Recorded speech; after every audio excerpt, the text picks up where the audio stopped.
हाय, महाशिवरात्रीला आम्ही गेलो होतो आमच्याच घराजवळच्या एका मंदिरात आणि गेल्या गेल्या पहिले रांगेतच उभे राहिलो आणि पिंडीवर व्हायला असं धोत्र्याचं फुल आणि बेलपत्र घेतलं होतं. मंदिराचा परिसर बघा किती छान सजवला होता आणि या दोघांचं ना असं नकळत मॅचिंग झालं होतं.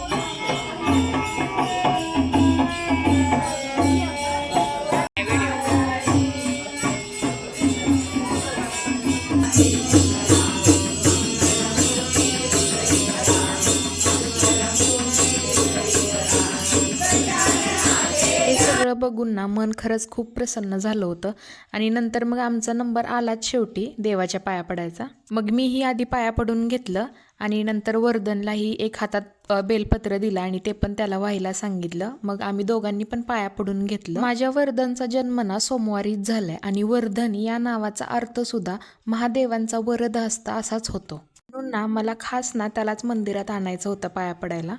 पाया पडून झाल्यानंतर ना मंदिराच्याच आवारात असं 2 मिनिटं शांत आम्ही बसलो होतो. बाहेर आल्यानंतर या 2 चिमुकल्याचा प्रसाद देत होत्या.